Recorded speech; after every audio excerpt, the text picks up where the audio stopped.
Hi hello friends, welcome to classic kitchen. இன்றைக்கி பாலாடை முட்டை குழம்பு எப்படி செய்யலான்னு தான் பார்க்க போகிறோம். அதுக்கு நான் 3 மணி நேரத்துக்கு முன்னாடி 1/2 கிலோ பச்சரிசி 150 சாப்பாடு அரிசி ஊற வச்சுருந்தேன். அதை இப்போ ஜாரில் போட்டுக்கிறேன்.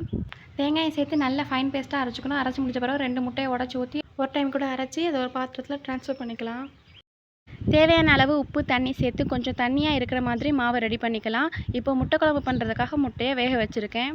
இப்போ ஒரு கடாயில் கொஞ்சமாக ஆயில் விட்டு பட்டை, கிராம்பு, ஏலக்காய் சேர்த்து பொரிஞ்ச பிறகு வெங்காயம் சேர்த்து 2 பச்சை மிளகாய் கொஞ்சமாக உப்பு சேர்த்து நல்லா வதக்கிக்கிறேன். வதங்கின பிறகு தக்காளி, மல்லிக்கீரை போட்டுக்கலாம். நல்லா வதக்கி விட்டுட்டு இஞ்சி பூண்டு பேஸ்ட்டு சேர்த்துக்கிறேன். இப்போ 1 ஸ்பூன் மிளகாய்த்தூள், 1 ஸ்பூன் சோம்புத்தூள், 1 ஸ்பூன் மல்லித்தூள் எல்லாம் சேர்த்து நல்லா வதக்கி விட்டு தண்ணி சேர்த்து நல்லா கொதித்த பிறகு அரைச்சி வச்சுருக்க தேங்காயை நான் சேர்த்துக்கலாம். இன்னும் கொதி வந்த பிறகு ஸ்மெல்க்காக 2 முட்டை அதில் உடச்சி ஊற்றிருக்கேன். வேக வச்ச முட்டையை அதில் சேர்த்துக்கலாம். முட்டை குழம்பு இப்போ ரெடி. இப்போ தவாவில் மாவை ஊற்றி நல்லா அங்கே இங்கேன்னு ஸ்ப்ரெட் பண்ணி 10 செகண்ட்ஸ் க்ளோஸ் பண்ணி அதை எடுத்து ஒரு பிளேட்டில் இந்த மாதிரி ட்ரையாங்கிளில் ஃபோல்ட் பண்ணிங்கன்னா பாலாடை முட்டை குழம்பு ரெடி.